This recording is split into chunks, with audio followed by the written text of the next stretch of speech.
Welcome. Take a deep, slow breath and let the weight of your day begin to fade away.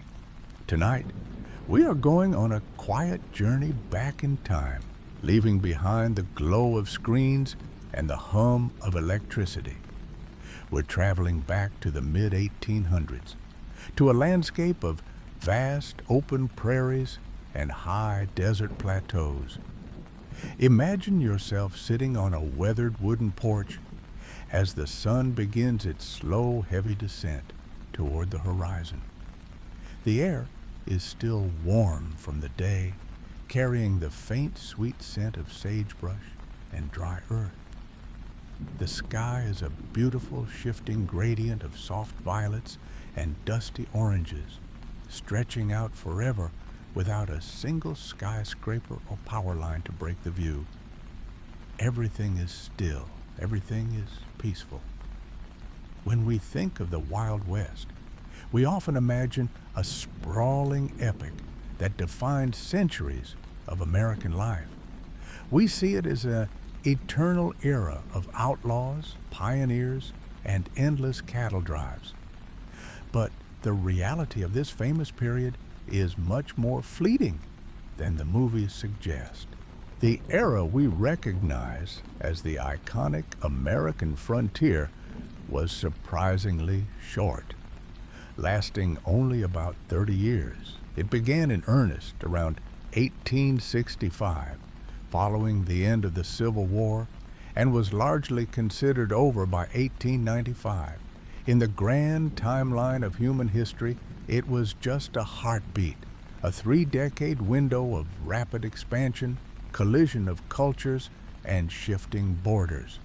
It was a brief moment where the old world met the new, and then almost as quickly as it began, the open range was divided by wire and the railroads connected the distant edges of the continent.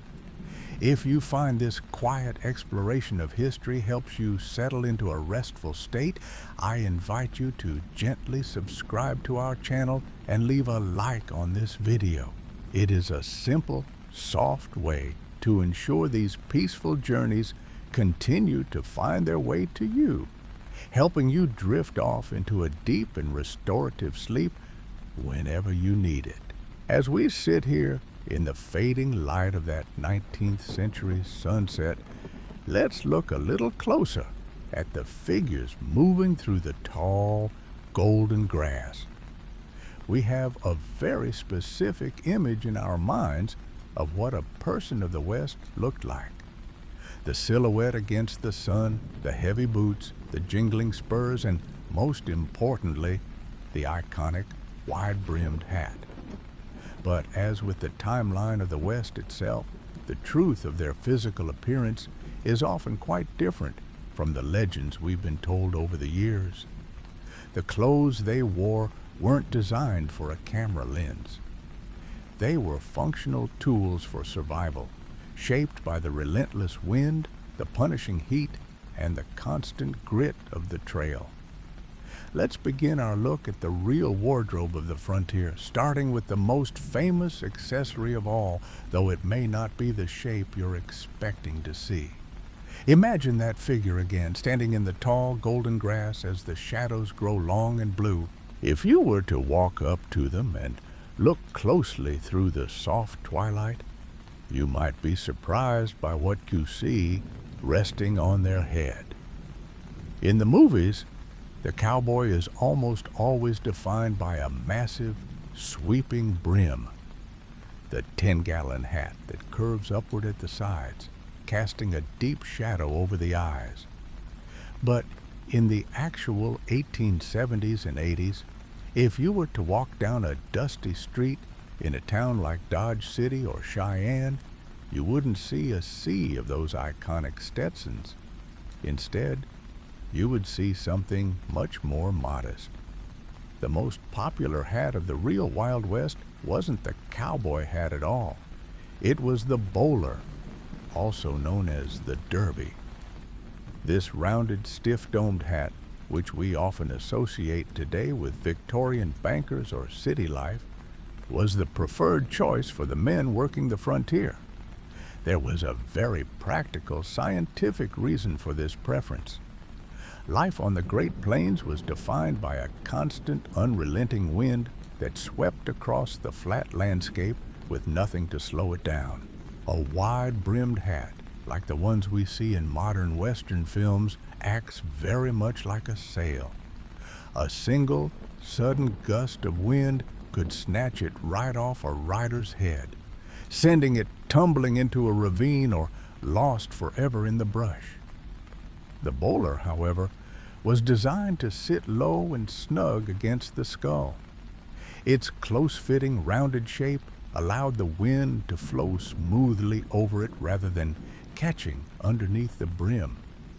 It stayed firmly in place during a fast gallop, and it didn't get easily knocked off by low-hanging branches or the tight quarters of a stable.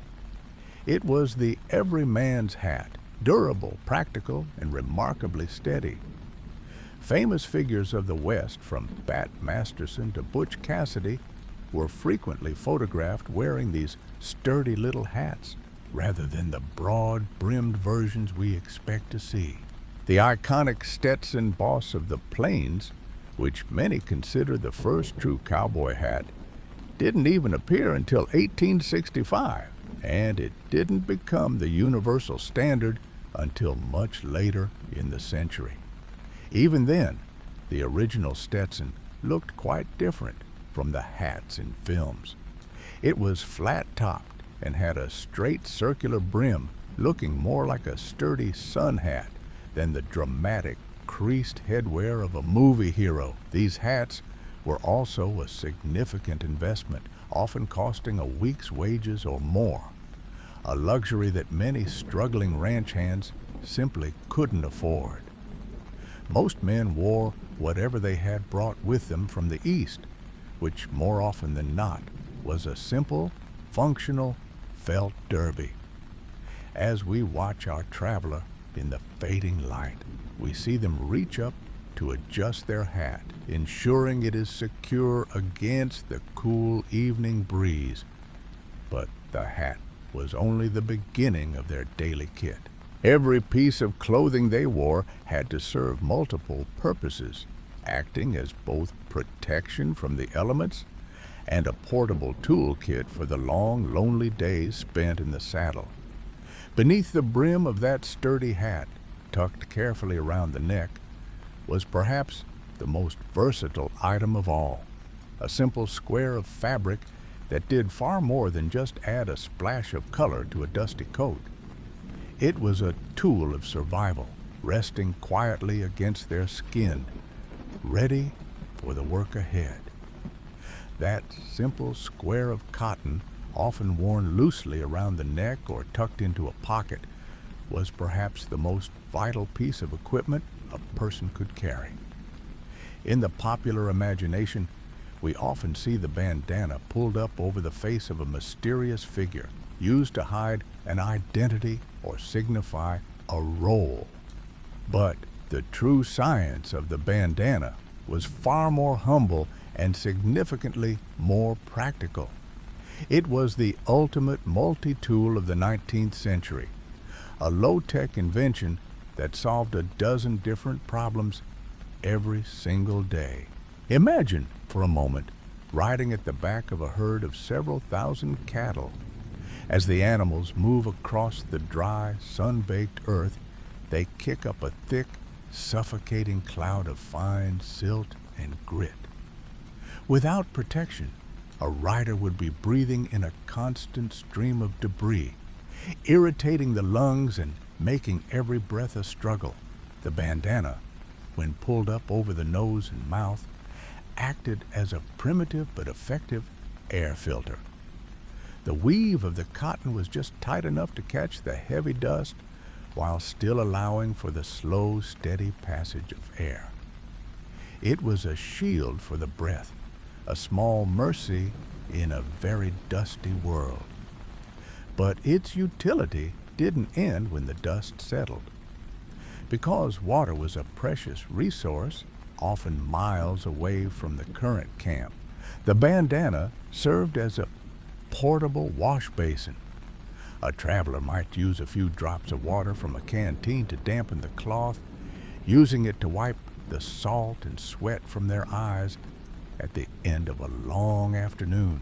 It was a towel, a cooling compress for a fevered brow, and even a temporary bandage for a scraped hand or a cut. When the sun finally dipped below the horizon and the air turned cold, the bandana found yet another use. Around the evening campfire, metal pots and cast iron skillets became incredibly hot, far too hot to touch with bare skin. A cowboy would simply fold his bandana several times to create a thick, heat-resistant pad, using it as a pot holder to lift a steaming percolator of coffee or a pan of beans. It was a simple application of thermal insulation, protecting the hands from burns in a place where a doctor might be days or even weeks away. You might notice that in old photographs and stories, these cloths are almost always a deep, earthy red. This wasn't a matter of fashion or personal preference, but a result of the chemistry of the era. In the 1800s, red dye, specifically a type known as turkey red, was the most affordable and durable pigment available for mass-produced cotton. It was derived from the madder plant and was remarkably resistant to the bleaching effects of the intense prairie sun and the harsh lye soaps used for washing. While a blue or green cloth might fade to a ghostly gray within a few months of outdoor labor, a red bandana held its color, looking sturdy and reliable year after year. It was the color of endurance. As we look closer at that bit of red fabric, we begin to see the hands that tied the knot and the faces that it protected. The image of the person wearing this kit is often very specific in our minds, shaped by decades of television and film. However, the reality of the people who worked these lands was far more varied and rich than the stories often suggest. The frontier was not a monoculture. It was a vast, shifting tapestry of cultures, languages, and backgrounds, all brought together by the shared necessity of survival.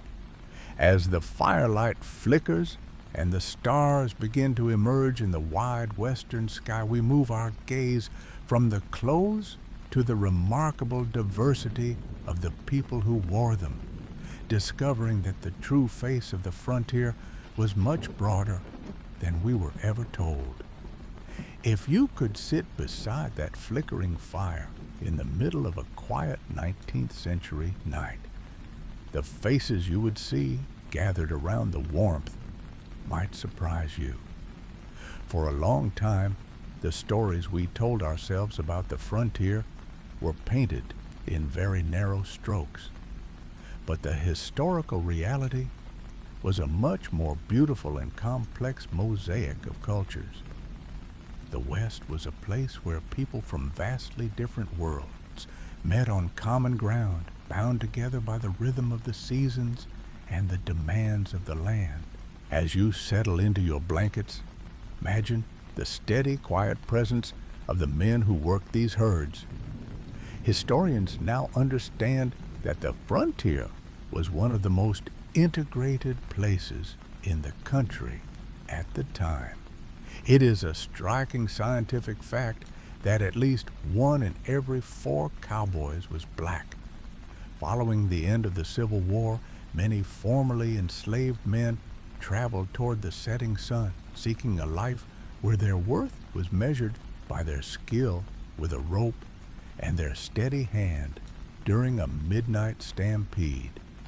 On the long, lonely cattle trails, the work was too difficult and the dangers too real for the prejudices of the city to hold much weight. If a man could ride, if he could keep the herd calm, and if he could be trusted by his companions, he found a level of respect and autonomy that was nearly impossible to find anywhere else in the world.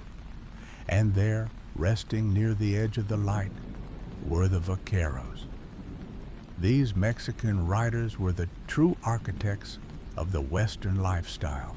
Long before the first American settlers arrived, the vaqueros had perfected the science of ranching in the arid climates of the Southwest. Almost every iconic piece of gear we visualize, the leather chaps that protected legs from thorny brush, the heavy wooden stirrups, and the intricate art of the lariat, evolved from centuries of Spanish and Mexican tradition. Even the words that drifted through the quiet evening air were a soft blend of languages. The English word buckaroo is simply a gentle phonetic transformation of the Spanish word vaquero. It was a shared culture of labor, a quiet exchange of knowledge passed from hand to hand in the dust of the corral. Even the very name we use for these workers, the word cowboy, carries a hidden history within its syllables. In the mid-1800s, it wasn't the heroic title it is today. In fact, it was often used as a derogatory term, a way to diminish the status of the men doing the hard work. The suffix boy was frequently used in the 19th century to denote a lower social standing, particularly for black laborers. Because of this, many of the men who worked the cattle actually preferred to be called cowhands or drovers. They saw themselves as hands of the ranch, essential parts of a larger machine working in a world where titles mattered far less than the ability to endure. As the night deepens and the prairie wind howls through the tall grass, we realize that these men, regardless of where they came from, all shared one vital, living connection. Their entire existence was tethered to the animals they cared for. The human story of the West is, at its heart, a story of a partnership between man and beast. As you breathe in the cool, still air of the room, we leave the stories of the men behind for a moment to look at the silent, rhythmic heartbeat of the frontier, the horses. Not the towering, pristine creatures of the movies, but the small, sturdy, and incredibly resilient animals that truly carried the weight of a changing world on their backs. Imagine the soft, rhythmic sound of hooves on packed earth, a steady beat that measured the passing of miles and hours. In the stories we tell today, we often see a lone rider bonded for life to one magnificent, towering stallion. But the reality of the 1800s was much more practical and perhaps a bit more humble. Most cowboys didn't actually own the horses they rode. To own a horse required money for feed, specialized tack, and stable fees, luxuries a man earning $30 a month could rarely afford. Instead, the horses were typically the property of the ranch or the trail boss. They were part of what was called the remuda, a word derived from the Spanish for exchange. A single cowboy might use a rotation of 5 to 10 different horses throughout a long cattle drive. This wasn't because of a lack of attachment, but out of a deep respect for the animal's limits. One horse would be his night horse, chosen for its calm temperament and keen eyesight in the dark, able to navigate the herd without spooking. Another might be a cutting horse, prized for its almost telepathic agility and intelligence when separating a single calf from the weight of the herd. By switching mounts several times a day, the cowboy ensured that no single animal became overexhausted. It was a rotating partnership of necessity, a quiet understanding between a working man and a working animal, where the horse was seen as a vital, living part of the ranch's machinery. And if you were to stand next to one of these horses today, you might be surprised by their stature. the massive, muscular steeds that carry Hollywood stars across the screen are largely a modern invention of selective breeding and cinematic aesthetics. The true horse of the American West was much smaller, often standing only about 14 hands high, barely 5 feet at the shoulder. These were the descendants of Spanish horses, often called mustangs or cayuses. They were lean, wiry, and incredibly tough. What they lacked in height, they more than made up for in stamina. They could survive on the sparse, dry grasses of the high plains and travel incredible distances across rocky, unforgiving terrain that would have broken a larger, heavier horse. They were built for endurance, not for show, moving with a tireless, shuffling gait that could be maintained for hours under the hot sun. Picture these small, sturdy animals grazing quietly in the fading light, their breath misting in the cool evening air as the sun dips below the horizon. They were the silent engines of the frontier, their steady presence a constant in a world of vast, lonely distances. There is a deep peace in thinking about that slow, steady walk across the horizon, a pace that didn't hurry because there was nowhere to get to that wasn't days or even weeks away. Before we continue our journey across the plains, let's take a moment to settle further into the stillness of right now. Feel the support of the surface beneath you. Let your shoulders drop away from your ears and let the tension in your jaw simply melt away. Take a slow, deep breath in, filling your lungs with cool, clean air, and then let it out even slower, feeling the weight of your blankets as they settle over you like the soft evening shadows of the prairie. While the horse was the backbone of the West, the vast waterless deserts of the Southwest presented challenges that even the hardiest Mustangs struggled to overcome. This led to one of the strangest and most forgotten chapters of frontier history, an experiment that brought creatures from a completely different world to the dusty trails of the American desert. Take another slow, deep breath, feeling the air move gently in and out of your lungs. Imagine the quiet of a vast open prairie at twilight. The wind is just a whisper now, a soft sighing sound through the tall, dry grass. Feel the weight of your blankets like a gentle protective layer between you and the world as we settle into this space of quiet, restful learning. Let your shoulders sink a little deeper into the mattress and feel the stillness of the room around you. While the horse was the backbone of the West, the vast, waterless deserts of the Southwest presented challenges that even the hardiest Mustangs struggled to overcome. This led to one of the strangest and most forgotten chapters of frontier history, an experiment that brought creatures from a completely different world to the dusty trails of the American desert. In the mid-1850s, the American West saw an arrival that must have felt like a desert mirage. The United States Army, looking for a better way to transport supplies across the arid reaches of the Southwest, decided to look toward the Middle East and North Africa for a solution. They formed what became known as the US Camel Corps.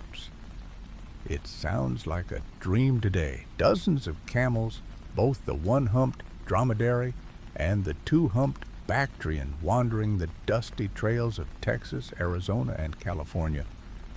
Science and logic were firmly on their side. Camels are biological marvels of efficiency, perfectly adapted for high heat, low water environments. They could carry nearly twice the weight of a mule and travel much further without needing a drink. They thrived on the thorny shrubs and bitter desert plants that horses and cattle wouldn't touch. Their wide, padded feet were designed by nature to glide over soft sand where a horse's hooves would sink and struggle. During initial test expeditions, the camels proved they could navigate steep, rocky terrain and sandy washes that left traditional pack animals exhausted.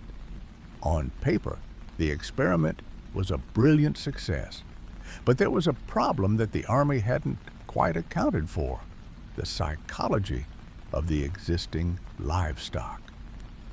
The horses and mules of the frontier had never seen or, more importantly, smelled anything like a camel.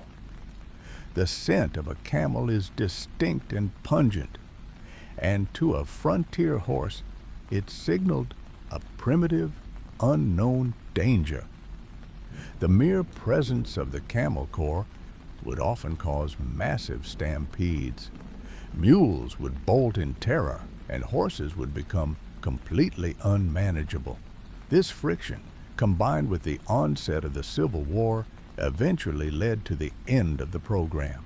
Many of the camels were sold to circuses or mining companies, and some were simply released into the wild, where sightings of ghost camels persisted in the desert for decades. A quiet, exotic echo of a future that never quite arrived. As the sun sets on the image of those strange, swaying silhouettes against the red desert rocks, we turn our attention to another icon of the West. Something that seems as though it has always belonged here, rolling across the empty roads and dusty plains.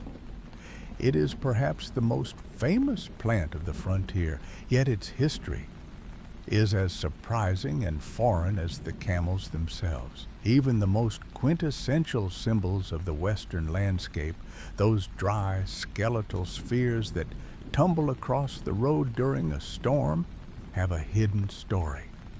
We often think of them as the very soul of the American plains, yet their journey to these lands was an accidental one, carried on the wind from a world far away. Imagine a vast open prairie under a pale silver moon. The wind is a low, steady hum. And as you look across the road, you see that iconic silhouette, the tumbleweed. It bounces lazily, a silent, skeletal traveler of the plains. It feels as though it has been here forever, as American as the cowboy himself. Yet the tumbleweed is a relatively recent arrival. Its true name is Salsola tragus, more commonly known as the Russian thistle. It didn't evolve in the American West. It arrived by accident in the early 1870s, hitching a ride in a shipment of flax seeds brought by Russian immigrants to a small farm in South Dakota. In the beginning, it was just a few stray seeds, but the environment of the Great Plains was a perfect match for this hardy traveler. Within a few decades, it had spread across the entire continent.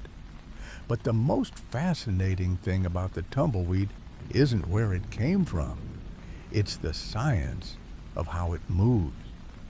You see, the tumbleweed is a masterpiece of biological engineering designed for one specific purpose: dispersal.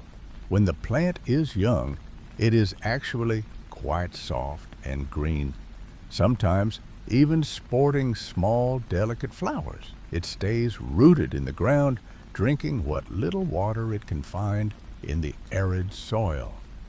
But as the season turns and the plant reaches maturity, it begins to die. This death is not a failure, it is a transition. As the plant dries out, it becomes incredibly light and brittle. A specialized layer of cells at the base of the stem, known as an abscission layer, becomes weak. With just a gentle nudge from the wind, the plant snaps cleanly away from its roots. Now, it is no longer a stationary plant, but a diaspora, a traveling seed delivery system.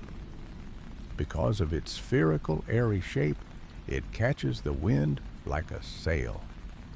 As it rolls and bounces across the landscape, the mechanical shaking of the journey causes its seeds to fall out one by one. A single large tumbleweed can carry as many as 250,000 seeds. By the time the wind stops blowing, the plant may have traveled miles, leaving a trail of future thistles in its wake. It is a quiet, rhythmic process, a dance of biology and physics that allowed a single accidental shipment of seeds to conquer 1,000,000 square miles.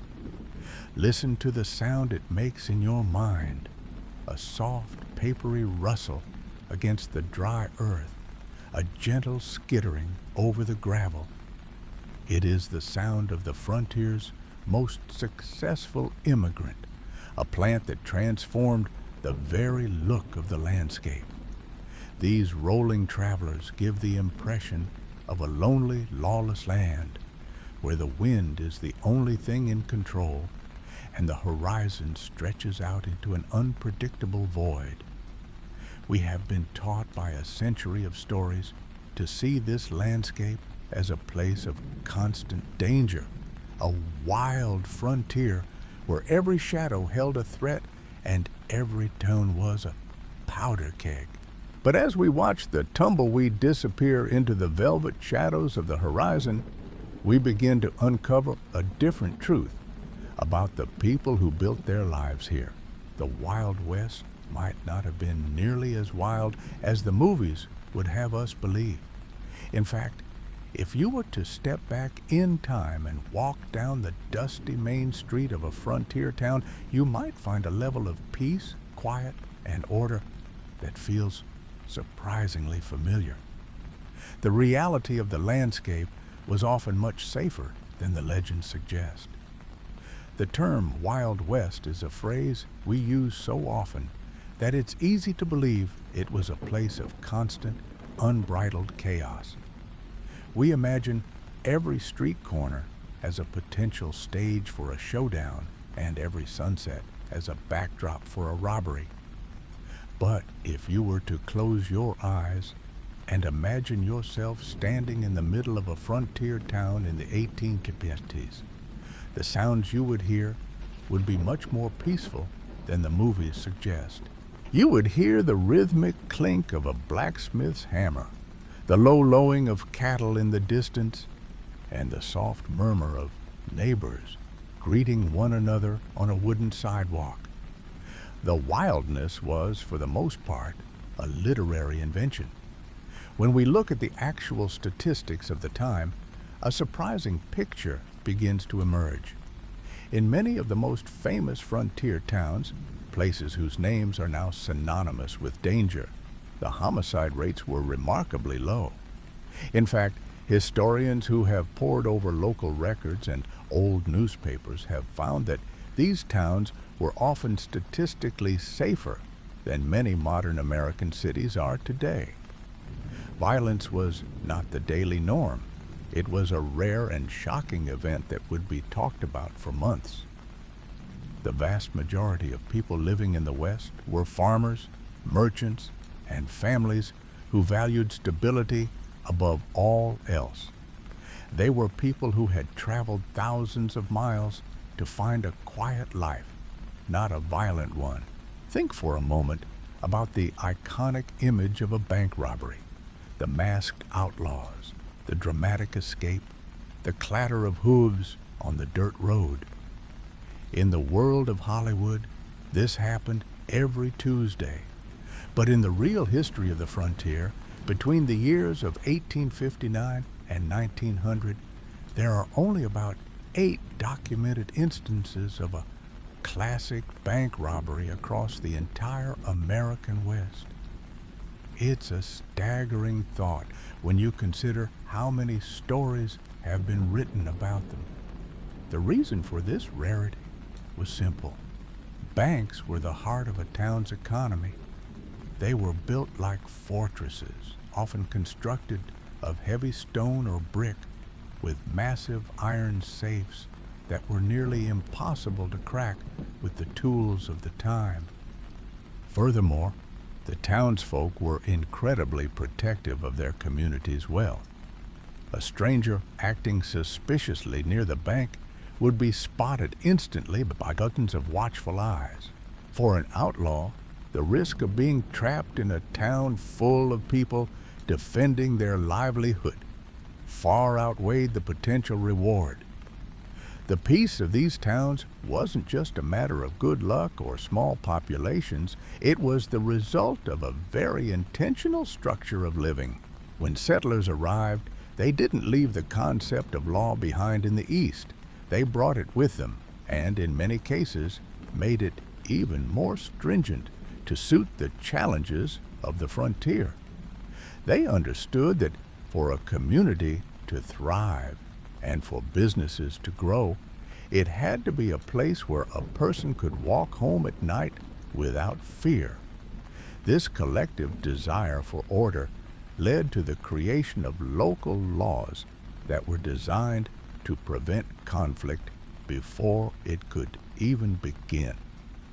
As we let the quiet of that old frontier town settle over us, we can see that the true strength of the West wasn't found in the barrel of a gun, but in the strict local ordinances that kept those guns silent and ensured the safety of the streets.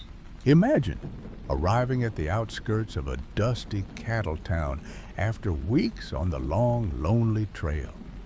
As you guide your horse past the first few wooden buildings, you aren't greeted by the sound of gunfire or the sight of men brawling in the street. Instead, you might see a large, weathered wooden sign posted prominently at the town entrance. It doesn't offer a warm welcome as much as a firm command, no guns allowed within city limits. This was the quiet reality of the legendary towns we know so well today. Places like Dodge City, Kansas, Abilene, and even the famous Tombstone, Arizona. Despite what the silver screen has taught us over the last century, these frontier outposts were some of the most strictly regulated environments in the country when it came to firearms. The local leaders and business owners understood a very practical truth. A town full of tiered, often impulsive travelers, combined with the presence of saloons and gambling halls, was a much safer and more profitable place if the weapons were kept out of reach. When a cowboy or a traveler rode into town, their first stop wasn't usually the saloon or the hotel, but rather the sheriff's office or the local marshal station. There, they were legally required to check their pistols and rifles. The lawman would take the weapon, perhaps providing a small brass token or a simple paper receipt in exchange, and lock the firearm away in a sturdy cabinet or a heavy iron safe. It was, in essence, a gun check service, very much like a modern coat check at a theater. You were expected to retrieve your weapon only when you were packed and ready to leave town for good. In many of these municipalities, carrying a firearm within the city limits was a punishable offense. If a visitor was caught with a six-shooter tucked into their belt or a rifle slung over their shoulder while walking down the boardwalk, the consequences were swift. You might be faced with a steep fine that could eat up a week's wages, or you might find yourself spending a quiet, uncomfortable night in the local jail to contemplate the importance of community safety. Even the most famous confrontation in Western history, the gunfight near the OK Corral, was actually sparked by the Earp brothers attempting to enforce these very gun ordinances against a group that refused to disarm. This strict sense of order allowed these frontier communities to function as actual towns rather than lawless camps. It meant that a merchant could display his wares on the sidewalk and families could go about their daily lives with a level of peace that seems entirely at odds with the wild reputation we've inherited. The atmosphere was defined by the rhythmic sound of a blacksmith's hammer and the lowing of distant cattle, rather than the chaotic violence we often imagine. As we let the image of that quiet, unarmed town settle in our minds, we can begin to see how the myths of the West were constructed. If the streets were mostly empty of holstered weapons and the laws were so restrictive, it raises a question about those iconic moments of tension we see in movies. That image of two men standing face to face in the middle of a sun-bleached street, hands hovering over their holsters, waiting for the first flicker of movement to determine who lives and who dies. It is a scene etched into our collective memory.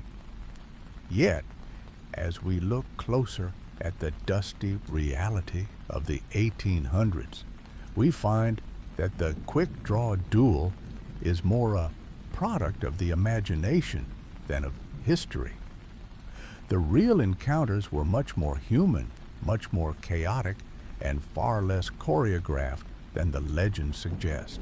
The image of the quick-draw duel is so powerful because it feels like a moment of pure, focused tension, a quiet before a storm. In the stories we've seen on screen for a century, the high noon standoff is the ultimate test. The town goes silent. Curtains twitch as neighbors watch from behind wooden shutters. Two men stand exactly 50 paces apart in the center of a sun-bleached street, their eyes locked in a grim stare, hands hovering over their holsters. This is the quick draw, a test of nerves, speed, and precision. It is a staple of Western cinema, a dramatic climax that defines our collective idea of justice and skill on the frontier. But if we look through the historical records of the 1800s, searching for these formal, face-to-face street duels, we find something quite surprising. They almost never happened. In the entire history of the Old West, historians can only point to a handful of documented instances that even vaguely resemble the cinematic duel. The most famous occurred in 1865 between Wild Bill Hickok and Davis Tutt in Springfield, Missouri. It was an anomaly, a rare singular event that was so unusual it became a local legend. Because it was so unique, it was seized upon by early novelists and later by filmmakers, who turned this one-in-a-million occurrence into the standard blueprint for every Western ever made. The reality of frontier violence was far less poetic and much more chaotic. Most gunfights were not tests of skill or honor. They were messy, desperate scuffles, born of heavy intoxication and sudden flared tempers. Instead of the wide-open, sun-drenched street, these encounters typically took place in the cramped, dimly lit interiors of saloons or the muddy, pitch-black shadows of narrow alleys. There was no counting of paces, no dramatic pause for the clock to strike 12, and certainly no unspoken code of fair play. It was often a matter of who happened to be standing closest to the door, or who could find a heavy table to duck behind first. In a confined space like a barroom, the science of the era made these fights even more terrifying and confusing. The firearms of the time used black powder, which produced a thick, acrid, and voluminous cloud of white smoke with every single shot. After the first few rounds were fired, the room would become a blinding fog of gray haze. Men would be shooting at shadows and muzzle flashes, coughing from the sulfurous fumes, and scrambling for cover in total disorientation. It wasn't about who was the fastest with a holster. It was about who survived the sheer confusion of the moment. Many of these altercations ended with both parties missing their targets entirely, or with the participants wrestling on the floor rather than engaging in a graceful display of marksmanship. Violence was a rare and ugly interruption to a life that was otherwise defined by hard work and the slow, rhythmic passage of time. It was the exception, not the rule. As we move away from these loud, chaotic myths, let's return to the quiet reality of a cowboy's evening, far from the noise of the town. Take a moment now to settle deeper into the warmth of your bed, perhaps adjusting your pillow to find that perfect spot of support for your neck and shoulders. Feel the weight of your blankets, as heavy and reassuring as a thick wool coat on a chilly prairie night. Take a slow, deep breath in and let it out with a soft sigh. Imagine the sun has finally dipped below the horizon, leaving a sky of deep violet and flickering distant stars. The air is cooling, and the sharp, metallic memory of the town is replaced by something much more grounding and familiar: the scent of dry wood popping in a small campfire, and the savory, earthy aroma of a meal being prepared in a heavy cast iron pot. As the flames flicker low, we can begin to explore the simple, hearty science of what actually fueled the people of the frontier. Take a moment now to settle even deeper into your mattress, perhaps adjusting your pillow one last time to find that perfect cool spot for your head. Let your shoulders drop away from your ears, feeling the muscles in your neck and back slowly soften, as if they are melting into the surface beneath you. In your mind's eye, imagine the gentle orange glow of a campfire crackling in the stillness of the high plains. The scent is rich and comforting, a mixture of dry mesquite wood smoke and the savory, earthy aroma of a meal simmering in a heavy cast iron Dutch oven. Out here, miles from any town, the science of survival was often found in a single steaming bowl of stew. Life on the trail required an immense amount of physical energy, yet the logistics of carrying fresh food were incredibly difficult. This led to a culinary philosophy of absolute efficiency. Cowboys and pioneers practiced a nose-to-tail style of eating long before it became a modern trend, simply because they could not afford to let anything go to waste. One of the most famous, or perhaps infamous, dishes of the era was known as son of a gun stew. When a calf was slaughtered for the trail, the choice cuts of meat were often reserved for the ranch owner or the trail boss, or they were salted and dried to last the long journey ahead. But the organs, the heart, the liver, the tongue, the marrow, and even the sweetbreads had to be eaten quickly before they spoiled in the heat.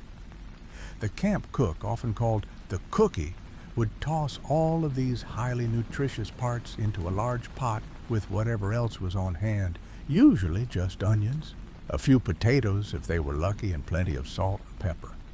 While it might sound unappealing to a modern palate, this stew was a biological powerhouse.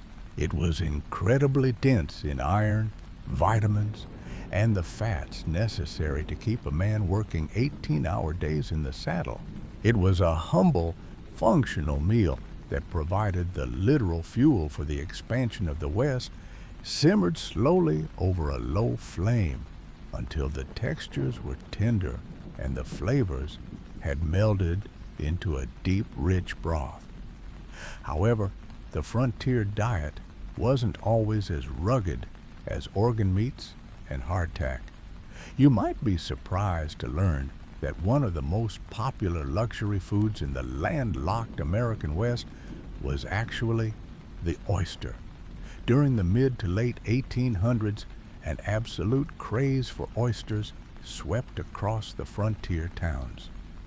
Despite being hundreds or even thousands of miles from the ocean, people in mining camps and dusty cattle towns couldn't get enough of them. This was made possible by the rapid advancement of preservation science. Oysters were harvested on the East Coast, chucked, and then packed into airtight tin cans for transport. For those who wanted them fresh, the expansion of the railroad allowed for barrels of oysters to be packed in layers of hay and massive blocks of harvested lake ice, keeping them chilled as they sped across the plains.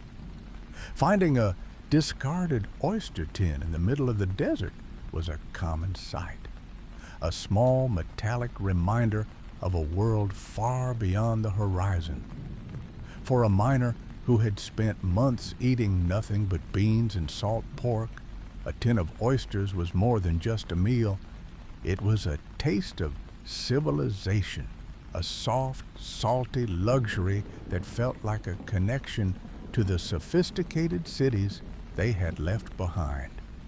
As the evening deepened and the campfire burned down to glowing embers, the conversation would naturally shift from the food in the pot to the contents of the canteen. In a landscape where water was often scarce, alkaline, or shared with livestock, the science of staying hydrated was a constant struggle.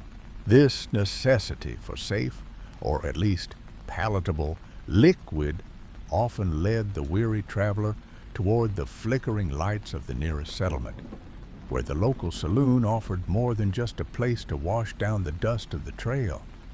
As you step off the dusty street and into the soft amber light of a frontier saloon, try to set aside the images of swinging doors and sudden brawls that we often see in films. In reality, the saloon was a quiet pillar of the community, a place where the science of social organization took its first shaky steps in the wilderness.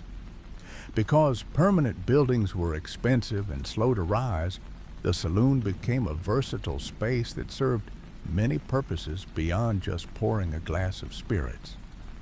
On any given afternoon, you might find the local postmaster sorting letters across a corner of the bar, or a circuit-riding judge presiding over a legal dispute at one of the sturdy wooden tables.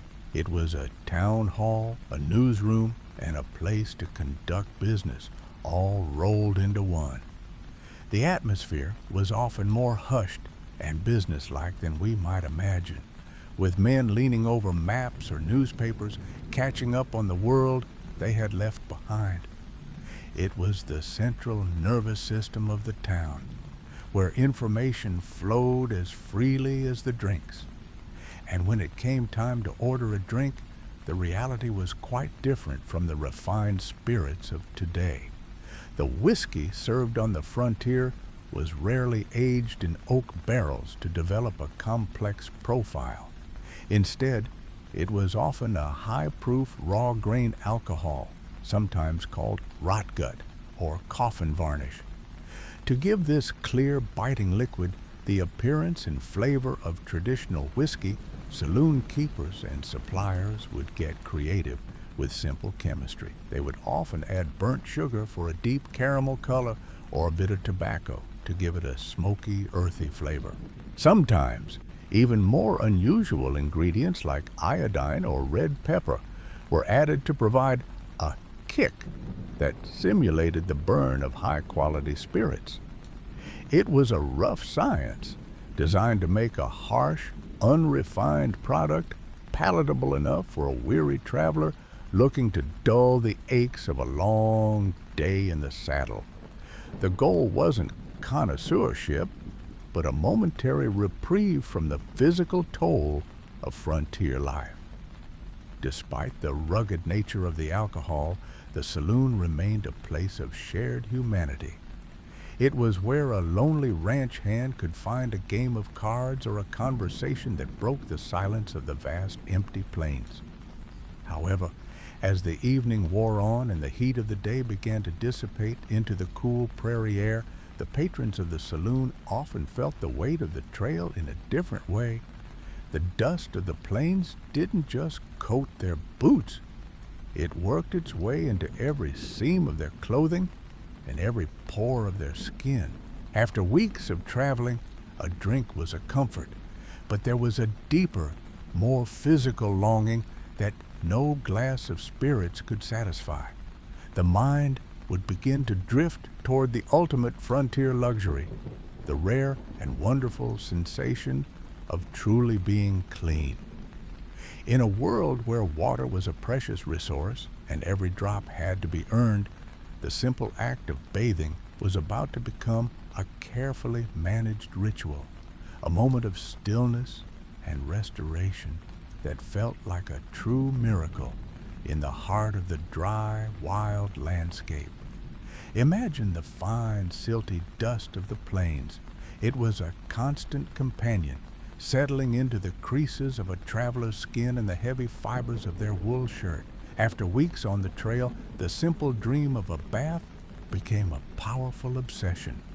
In the frontier towns, a hot bath wasn't a rite. It was a luxury of the highest order, often advertised on a hand-painted signs outside of barber shops or the local hotel. To understand why it was so special, we have to look at the sheer physical labor involved in the process. In an era before indoor plumbing, every single gallon of water had to be physically brought to the tub. A standard bath required about 30 gallons of water, and a typical wooden bucket held only about 2.5 gallons. This meant someone, often a young boy or a hired hand, had to make a dozen or more trips to a nearby well or stream, hauling nearly 250 pounds of water by hand. Then came the science of thermodynamics. To turn that cold well water into something soothing, it had to be heated over a wood-burning stove, a few gallons at a time. The fuel had to be chopped, the fire tended, and the hot water carefully carried and mixed with the cold until the temperature was just right. Because of this immense labor, a hot bath could cost as much as a full meal, sometimes 25 to 50 cents, a significant sum when a day's wage might only be $1. For many, this was a luxury reserved for the end of a long journey or a special occasion. But even once the price was paid, the experience was far from the private sanctuaries we know today. In many establishments, the water was a shared resource.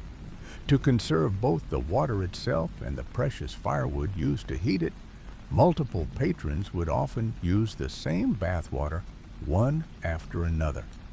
The first person in the tub enjoyed the clear, steaming luxury, but as the day progressed, the water would grow cooler and increasingly murky.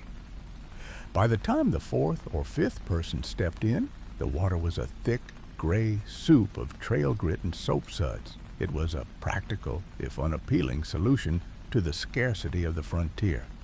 Yet, even in that lukewarm, cloudy water, there was a profound sense of relief, a momentary shedding of the harsh, dry world outside.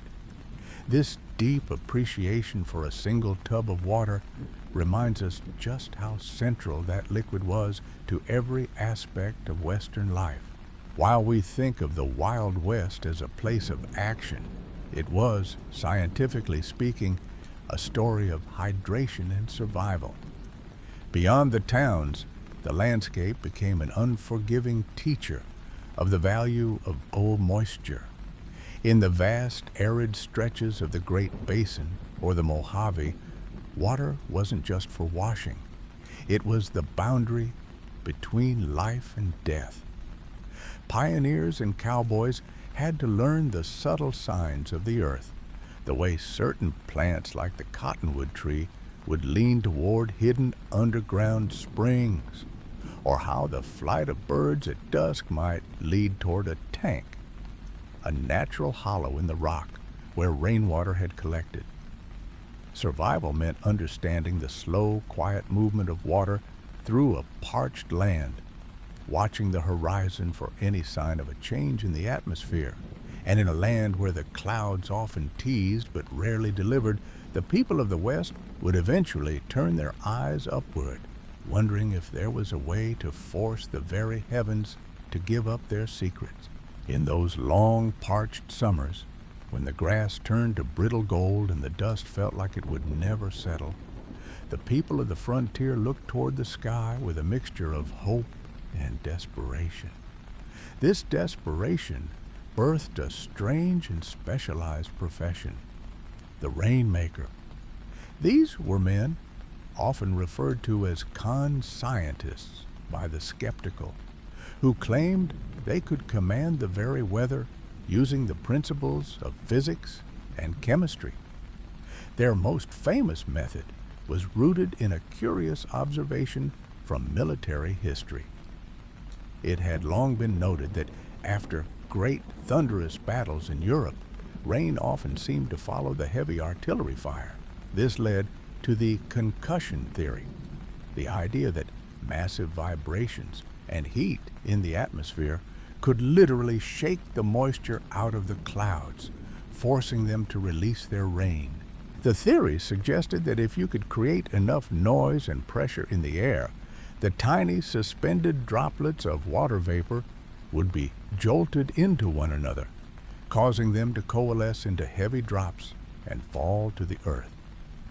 In small, drought-stricken towns across the Southwest, desperate communities would pool their meager savings to hire these men.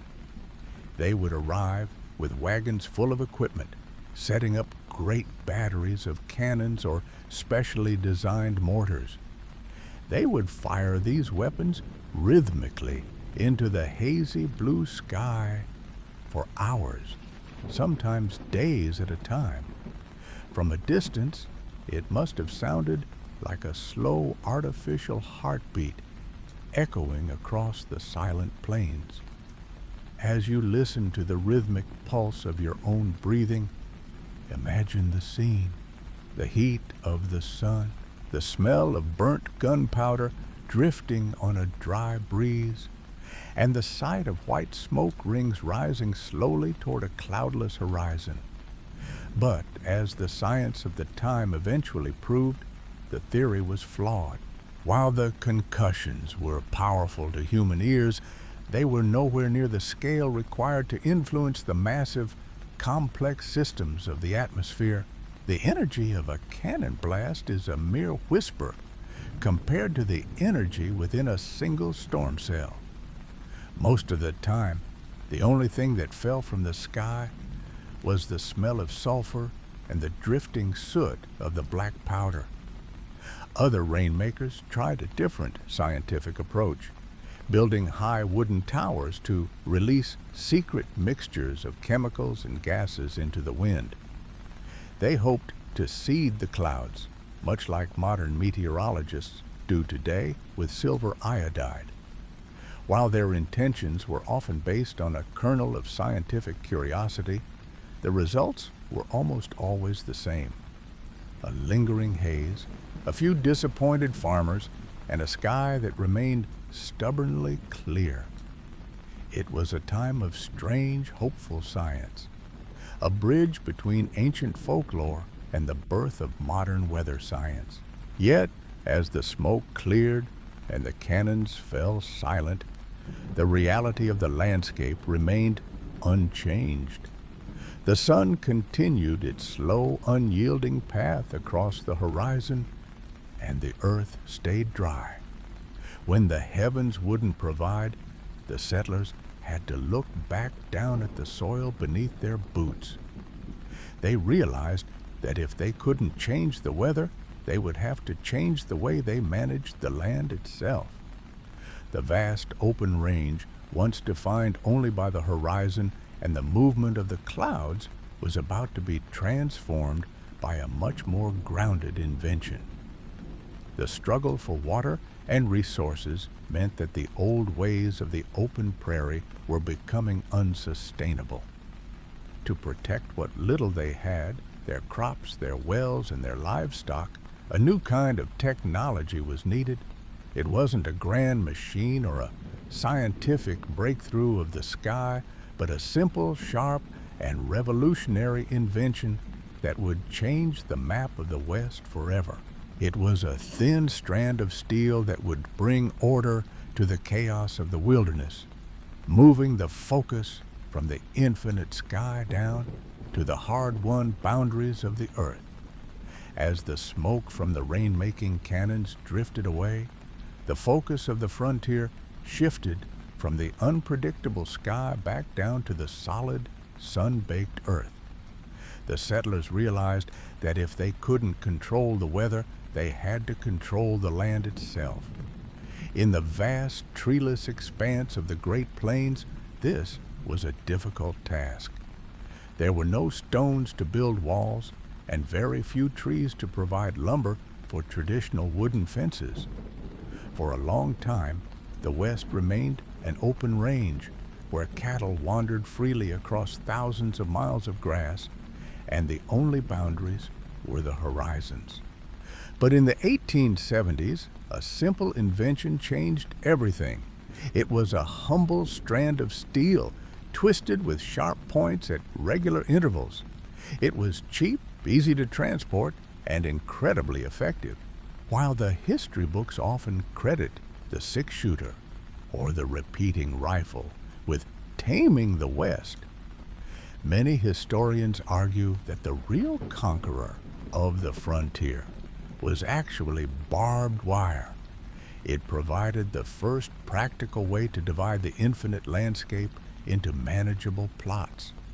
The indigenous people and the traditional cattle drivers called it the devil's rope. To them, it was a physical manifestation of a changing world, a sharp, stinging barrier that cut through the ancient migratory paths of bison and the traditional grazing lands of nomadic tribes. For the cattle, the wire was a painful lesson in boundaries. Once they encountered the sting of the barbs, they learned to stay back, allowing farmers to protect their precious crops and water holes from wandering herds. This invention brought about the end of an era. The open range, which had defined the American West for decades, began to vanish behind a web of steel. This transition was not entirely peaceful. It led to the fence-cutting wars, a period of quiet nighttime conflict where cowboys and small-scale ranchers who relied on the freedom of the open plains would ride out under the stars to snip the wires of the large land barrens. They saw the fences as a cage, an affront to the spirit of the wilderness. They would carry heavy pliers and move silently through the tall grass, leaving miles of severed wire trailing in the dust by sunrise. Eventually, the law caught up with the cutters, and the fences stayed up.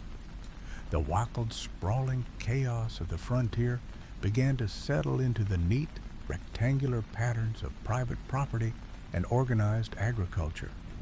The landscape was no longer a sea of grass to be crossed, but a collection of homes to be built. The sharp glint of the wire in the sunset became a permanent fixture of the horizon, a reminder that the world was becoming smaller, more defined, and more settled. As you think of those long, shimmering lines of wire stretching across the plains, let your mind drift back to the land itself. The earth that existed long before the fences and continues long after them. Take a slow, deep breath. Feel the stillness of the air around you much like the quiet that falls over the prairie when the wind dies down. Imagine the vastness of the grass stretching out in every direction, gold and green under a soft twilight sky. The boundaries of the world are far away now. You're safe in this quiet space where the only thing that matters is the steady, calming rhythm of your own heart. The land is old and it is patient. Even beneath the fences, the earth hums with a life of its own, hidden just below the surface in places where the reach of man rarely goes. In the silence of the plains, there are worlds within worlds, waiting to be discovered in the soft, cooling shadows of the evening. As you settle further into your pillow, let your gaze soften. If your eyes are closed, simply visualize the infinite horizon of the Great Plains as it might have looked over a century ago. Listen to the steady, quiet rhythm of your breath, in and out, like a slow, rhythmic breeze moving through the tall, golden grass. The world above is vast and open, but beneath the surface of that soil, another world exists entirely, hidden away from the sun and the wind. In the late 1800s, as settlers moved across the landscape, they discovered that the prairie was not just a flat expanse of dirt and grass, but the roof of a massive subterranean civilization. These were the prairie dog towns. To the casual observer, they were just patches of holes in the earth, but to the scientists and naturalists of the time, they were a marvel of biological engineering. One particular colony in Texas was documented to be of a scale that is almost difficult to comprehend today. It was reported to stretch 100 miles long and 250 miles wide. To put that in perspective, this single, continuous underground city covered an area of 25,000 square miles, larger than the entire state of West Virginia. Within this sprawling network of tunnels and chambers, it was estimated that 400 million prairie dogs lived. Imagine, for a moment, the complexity of that world beneath the roots of the grass. The tunnels were not random. They were carefully constructed with specialized rooms. There were nurseries for the young, sleeping quarters lined with soft, dried vegetation, and even listening posts near the exits where a sentry could wait in the shadows. They even built raised mounds around their entrances that acted as flood barriers, keeping the living quarters dry during heavy summer thunderstorms. It was a silent, bustling empire of fur and shadow, a testament to the sheer, overwhelming abundance of life that the frontier once supported. Think of those 400 million tiny heartbeats, all pulsing in unison beneath the feet of the travelers above. The prairie dogs were the architects of the plains, their constant digging aerating the soil and allowing water to reach deep into the earth, which in turn helped the very grass they ate to grow thick and lush. In the quiet of the evening, as the sun dipped below the edge of the world, these millions of creatures would retreat into the cool, constant temperature of their burrows, safe from the predators of the sky. The plains would become still, the only sound being the rustle of the wind. But while these small creatures built their cities downward into the dark, protective earth, the true giants of the plains were beginning to move above them. As the prairie dogs slept in their hidden chambers, a much larger shadow was drifting across the grass, a creature so massive and so numerous that it seemed to be a living, breathing part of the landscape itself. These were the true masters of the open range, the heavy, steady keepers of the Great Plains' ancient history. If the prairie dogs were the hidden architects of the earth, the American bison was the undisputed monarch of the surface. These were not just animals, They were a living, breathing landscape. When a great herd moved, the ground itself would hum with a low rhythmic vibration that could be felt miles away, a heartbeat of the plains that never seemed to stop.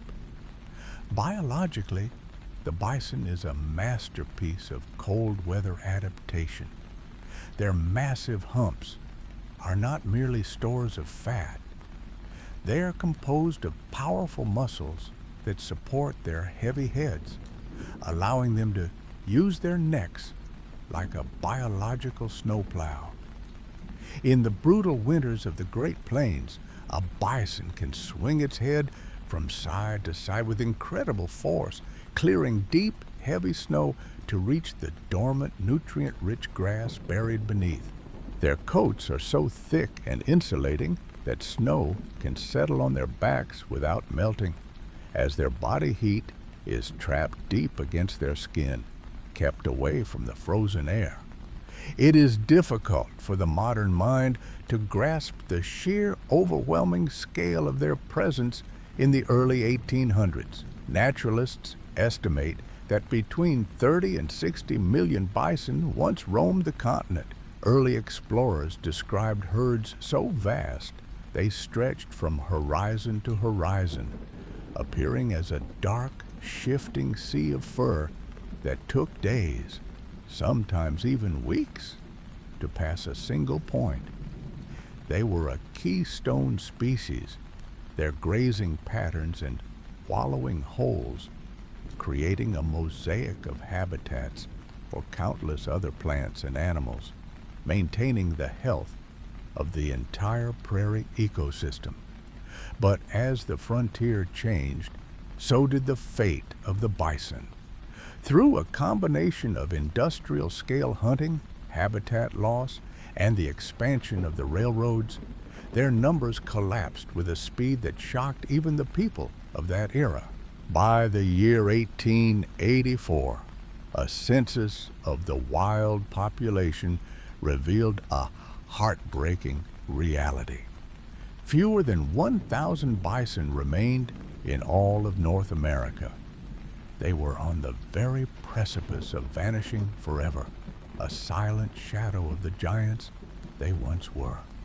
However, the story of the bison is also one of the first and most significant triumphs of American conservation science. A small group of naturalists and ranchers realized that if they did not act immediately, a vital piece of the world's natural history would be lost to time. Using a handful of survivors from private herds and the small remnant population in Yellowstone, scientists began a careful, dedicated breeding program. Today, thanks to those early efforts, hundreds of thousands of bison once again roam the plains and protected lands. It is a quiet, powerful reminder that even when a species seems lost to the winds of history, nature has a remarkable capacity to heal and return if given the space and the care to do so.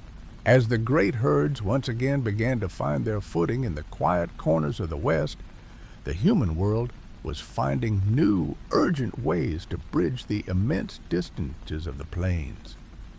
The bison moved slowly, following the ancient rhythm of the seasons, but the people who had followed them now required something much faster.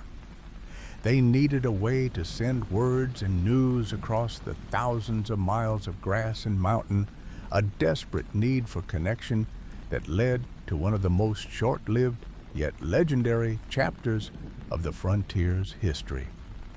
Imagine, if you will, the vast, silent expanse of the American West in the mid-19th century.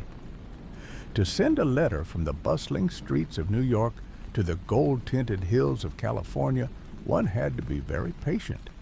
Mail often traveled by ship, circling the entire southern tip of South America, or by slow-moving stagecoaches that groaned under the weight of passengers and cargo, taking weeks or even months to arrive.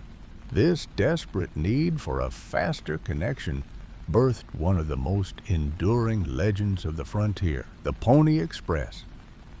In our collective memory, the Pony Express feels like a permanent fixture of the Old West, a symbol of rugged endurance that lasted for decades.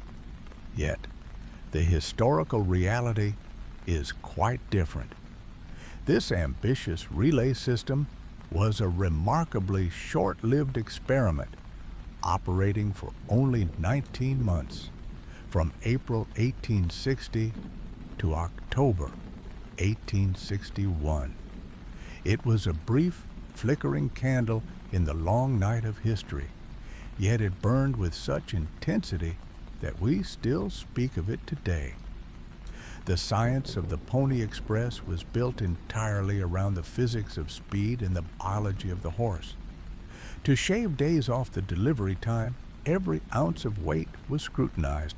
The riders themselves were not the grizzled, heavy-set men often portrayed in cinema. Instead, the company sought out young, wiry teenagers, often barely more than boys, who typically weighed no more than 125 pounds. By keeping the rider light, the horse could maintain a gallop for longer stretches without tiring. There is a famous, though perhaps embellished, newspaper advertisement from the era that captures the somber reality of the job. It called for young, skinny, wiry fellas and added the haunting phrase, "orphans preferred." This was a practical, if cold, consideration. The route was perilous, and the company preferred men who had fewer family ties to worry over them as they rode through the lonely high desert nights. The system functioned like a clockwork machine. A rider would gallop at full speed for about 10 to 15 miles until he reached a swing station. There, he would find a fresh horse waiting, saddled and ready. The rider would leap from his tired mount, swing the mochila, a specialized leather mail pouch designed to fit over the saddle, onto the new horse, and be back on the trail in less than 2 minutes. After about 75 miles of this grueling pace, the rider would finally rest, handing the mail off to a new person who would carry it the next leg of the journey. This relay allowed a letter to travel nearly 2,000 miles in just 10 days, a feat that seemed almost supernatural at the time. But as fast as these young men and their horses were, they could not outrun the march of progress. While the riders were dodging storms and navigating mountain passes, workers were quietly planting tall wooden poles across the plains. They were stringing a thin copper thread from coast to coast. This was the transcontinental telegraph. On October 24, 1861, the final connection of the telegraph line was completed in Salt Lake City. Suddenly, a message that took 10 days for a horse to carry could be transmitted in a matter of seconds using pulses of electricity. The physical world of muscle and hoof was overtaken by the invisible world of speed and signals. Just 2 days later, the Pony Express officially announced it was closing its doors. The horses were sold, the riders moved on to other lives, and the great silence of the plains was broken not by the sound of galloping hooves, but by the soft rhythmic clicking of a telegraph key. As you settle deeper into your pillows, imagine that transition, the fading sound of a horse's breath in the distance, replaced by the low, constant hum of a wire stretching out into the dark. As the sound of the galloping horse fades into the distance of history, a new sound takes its place across the vast rolling plains. If you were to stand out in the middle of a quiet prairie in the late 1860s, far from any town or campfire, you might hear a strange low-frequency drone vibrating through the air. It was a sound the landscape had never known before, a melodic, haunting hum that seemed to come from the sky itself. This was the sound of the wind catching the long taut strands of the transcontinental telegraph. Many indigenous tribes, observing these new lines stretching toward the horizon, gave the telegraph a poetic and fitting name, the singing wire, because the wires were stretched so tightly between the wooden poles they acted like the strings of a giant invisible harp. When the relentless prairie winds rushed over them, the wires would vibrate, creating a constant ghostly music that could be heard for miles in the stillness of the desert or the plains. To some, it was a comforting sign of a changing world. To others, it was an eerie reminder of how quickly the silence of the Old West was being replaced by the hum of the new. This singing wire did more than just make music in the wind. It fundamentally changed the way human beings experience time and distance.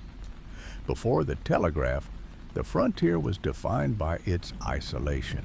News of a presidential election, a declaration of war, or a family emergency traveled at the speed of a horse or a stagecoach. By the time the information arrived, it was often weeks old, less like news and more like a story from the past. People lived in a state of deep, quiet waiting. But once the telegraph key began its rhythmic clicking, that isolation vanished almost overnight. Information that once took a month to cross the continent now arrived in a matter of minutes. For the first time, a person sitting in a dusty office in San Francisco could know what had happened in New York City that very morning. This was the true end of the frontier as a place of total separation. The world was shrinking, pulled together by these thin copper threads. It was a leap in communication technology so vast that it wouldn't be mirrored again until the invention of the internet over a century later. As you listen to the rhythmic pull of your own breath, imagine that long, singing wire stretching out across the dark, silent hills, connecting thousands of lonely outposts into one single, vibrating network. The mind of the West was now connected, but the bodies of those who lived there remained subject to the harsh, physical realities of a rugged land.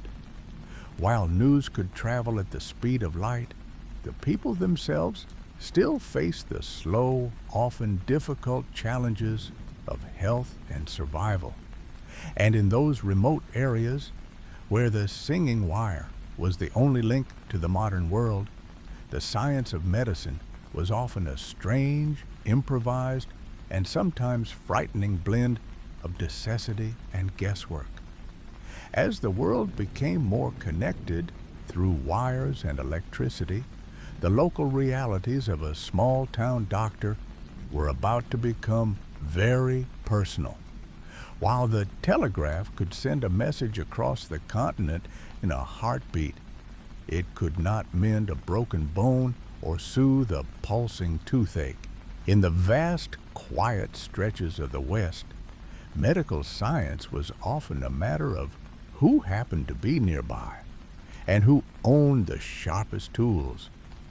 In many small frontier towns, the person you went to for a haircut was the same person you sought out for a medical emergency. This was the era of the barber surgeon, a tradition that had survived for centuries and found a final practical home in the American West. In these dusty outposts, the lines between professions were often as thin as a razor's edge. A single storefront might serve as a barber shop, a dental office, and a surgical suite all at once. The reasoning was purely practical. A barber already possessed the primary tools of the trade: a steady hand, a collection of incredibly sharp blades, and the means to keep them relatively clean. If you were suffering from a deep infection or a wound that needed stitching, you sat in the same chair, where moments before, someone else had received a trim of their beard. It is a curious fact of history that the iconic red and white striped pole we still see outside barbershops today is a lingering shadow of this medical past. The red stripes originally symbolized blood, while the white stripes represented the clean bandages used to wrap a patient after a procedure. In the 1800s, seeing that pole didn't just mean a fresh haircut. It was a sign that help was available for the physical burdens of frontier life. This overlap extended to dentistry as well. Specialized dentists were rare, so the task of pulling a rotted tooth usually fell to the person with the strongest grip and the most reliable pliers. Without the luxury of modern anesthesia, a swig of high-proof whiskey was often the only mercy offered before the tooth was extracted. For those who lived far from even a barber's chair, the family medicine cabinet, often just a shelf in a log cabin, was filled with patent medicines. These were colorful bottles with elaborate labels, promising to cure everything from consumption to a common cold. Perhaps the most famous and the most unsettling by modern standards were the soothing syrups designed for children and infants. One popular brand, Mrs. Winslow's Soothing Syrup, was a staple for parents dealing with teething babies or restless toddlers. Science eventually revealed the secret behind its effectiveness. These syrups were often laced with significant amounts of morphine and high-proof alcohol. At the time, these ingredients weren't regulated or even disclosed. They were simply seen as a way to bring a quiet, heavy peace to a household. A single teaspoon could send a crying child into a deep, unnatural slumber. It was a time of trial and error, a period where the chemistry of comfort was often misunderstood, and the remedies were sometimes as formidable as the ailments themselves. As you lie there now, in a world where medicine is guided by precision and safety, allow yourself to sink a little deeper into the softness of your mattress. Take a slow, gentle breath in, feeling your chest rise, and then let it out even more slowly. The frontier was a place where roles were fluid, and survival required a certain kind of adaptable grit. Just as the barber might become a surgeon out of necessity, the men who held the law in their hands were often just as complicated. The badge they wore didn't always tell the whole story of who they were or where they had been. The distinction between those who broke the law and those who enforced it was often as hazy as a summer heat mirage on the open plains. As you feel the stillness of the room beginning to settle around you like a soft blanket, let the thoughts of the day simply drift away. There is no need to hold on to them anymore. Imagine the quiet of a frontier town at midnight, where the only sound is the occasional creak of a wooden sign or the distant nicker of a horse in a corral.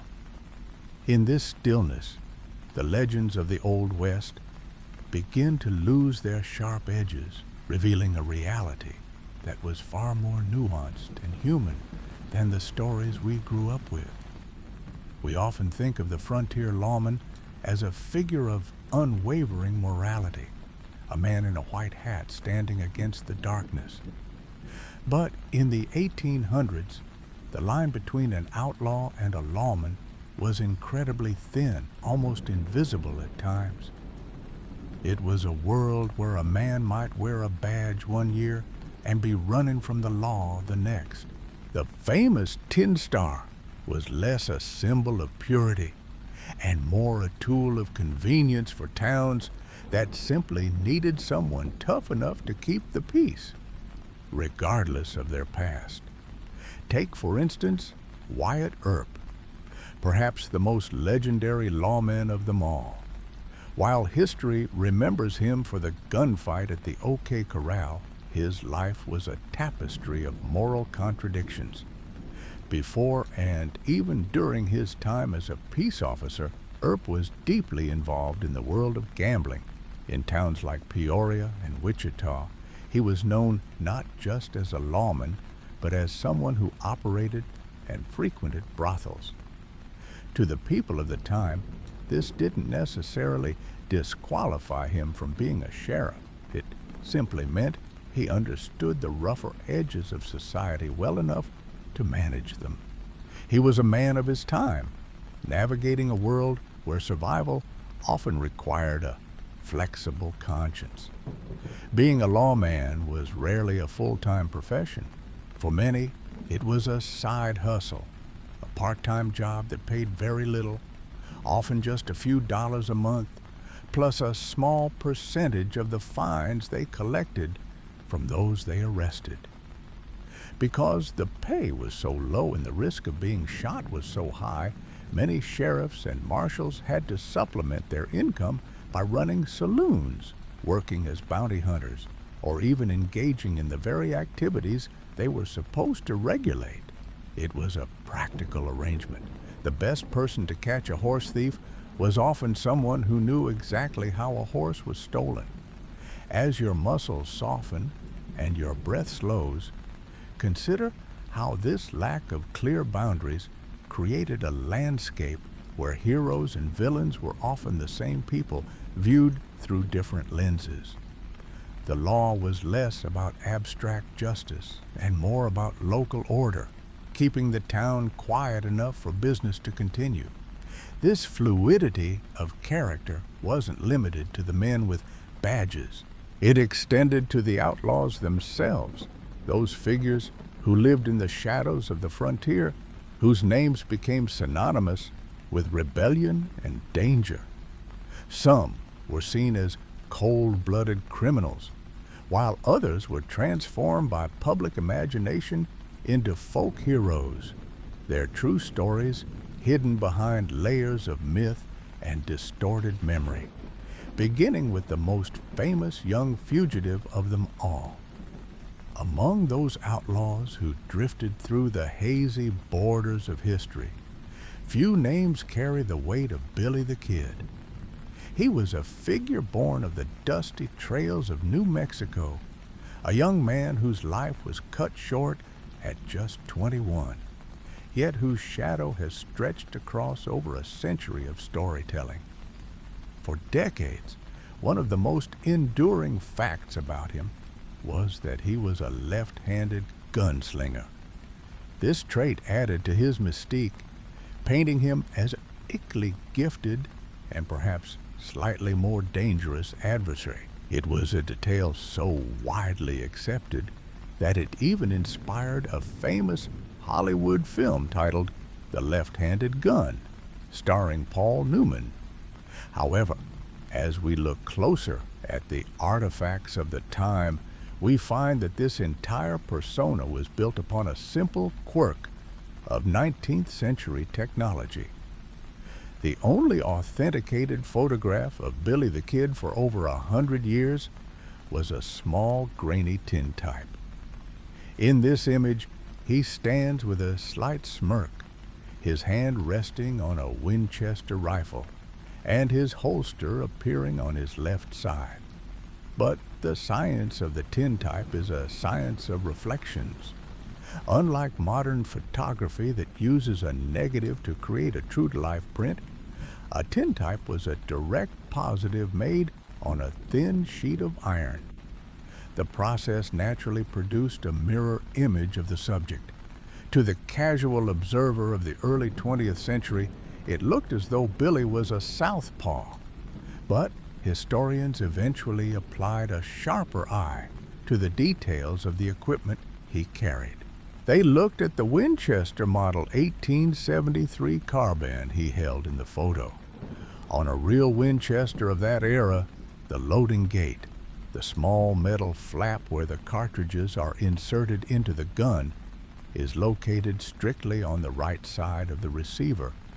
In the famous photograph, the loading gate is clearly visible on the left side of the gun. The buttons on his vest were also on the wrong side for a man's garment of that time. This confirmed beyond any doubt that the image was reversed. Billy was, in reality, right-handed. It is a gentle reminder of how easily our perception of history can be skewed by a single piece of evidence viewed through the wrong lens. This mistake wasn't an intentional lie, but rather a misunderstanding of a medium, a visual echo that stayed with us for nearly a century before being corrected by the very tools he used to survive. Billy wasn't a man trying to deceive the world about which hand he used. He was simply a boy caught in a mirror, a reflection frozen in time that we didn't know how to read correctly. As you settle deeper into your pillow, let the idea of these historical illusions drift through your mind like a soft evening mist. The West was a place where things were often not as they seemed. Sometimes these illusions were accidental, like Billy's photograph. Other times they were carefully constructed masterpieces of trickery, designed to fool the sharpest minds of the era. While a reversed photograph might change a man's legend, a more calculated deception could change the course of an entire industry, leading even the most seasoned experts into a desert of false promises and glittering lies in a scheme that would become known as one of the greatest hoaxes in the history of the frontier. In the early 1870s, as the sun dipped behind the jagged peaks of the Rockies, two weathered men named Philip Arnold and John Slack walked into a San Francisco bank. They didn't want a loan. Instead, they carried a small leather bag filled with uncut, glimmering stones. They claimed to have found a secret field in the wilderness, a place where diamonds and rubies practically grew out of the earth like wildflowers. It was the beginning of what history would call the Great Diamond Hoax of 1872, a masterclass in the psychology of greed and the science of deception. To make their story believable, these two men didn't just tell a lie. They built one with physical evidence. They traveled all the way to London and used their modest savings to buy thousands of dollars worth of low-grade industrial diamonds and rough rubies. These weren't the brilliant, clear gems you might see in a shop window today. They were cloudy, flawed, and dark. Exactly what a hopeful investor might expect to find raw in the dirt. They returned to a remote plateau in the corner of Wyoming and spent days carefully seeding the ground. They used walking sticks to poke holes in the earth, tucking the stones into the soil and even into the crevices of ant hills. They knew that the industrious ants would eventually carry the glittering prizes to the surface, making it look as though the very insects were mining the gems. The deception was so thorough that it fooled the highest authorities of the time. Charles Tiffany, the founder of the world-famous Tiffany & Company, was asked to examine a sample of the stones in a high-profile meeting in New York. While he was a master of finished jewelry, the raw science of mineralogy was a different field entirely. Looking at the rough stones through a jeweler's loupe, he was dazzled by the sheer volume and declared them to be of enormous value. Based on his expert word, some of the wealthiest and most powerful investors in America poured millions of dollars into a new mining company, convinced they were about to own the richest mineral deposit on the continent. But science, unlike the human mind, cannot be blinded by the hope of sudden wealth. A geologist named Clarence King, who was leading a government survey of the region, became suspicious. He knew the land, and the idea of diamonds and rubies appearing in that specific geological formation didn't sit right with his understanding of the Earth's crust. He traveled to the secret site and began to study the ground with a cold, analytical eye. As he sifted through the dirt, King noticed a physical impossibility. He found a diamond and a ruby sitting in the same small patch of earth. In nature, these two gems form under vastly different geological conditions. Diamonds are born from intense heat and pressure deep in the mantle, while rubies are a variety of the mineral corundum found in different rock types. They are almost never found together in the same natural deposit. Even more telling, he found a diamond that bore the tiny, unmistakable scratch of a jeweler's tissue tool. The earth does not use saws or files. The spell was broken, and the diamond field was revealed to be nothing more than a salted hill of stolen dreams. As you breathe in slowly, feeling the quiet weight of your blankets, think of how much effort was spent trying to trick the earth into giving up a fortune. The hoax collapsed, and the investors lost their money. But the story remains a testament to how easily a glittering lie can mask the reality of the landscape. Yet, for all the elaborate deceptions of the diamond hoax, the West was indeed a place of immense, genuine wealth. It wasn't found in carefully planted holes or through the tricks of a con man, but in the very physics of the landscape itself. The real riches of the frontier weren't light and airy like a lie. They were heavy, dense, and hidden in the cold, rushing waters of mountain streams. Let your thoughts drift now from the fake glitter of the Wyoming hills to the heavy, golden reality of the riverbeds, where a different kind of science was waiting to be mastered.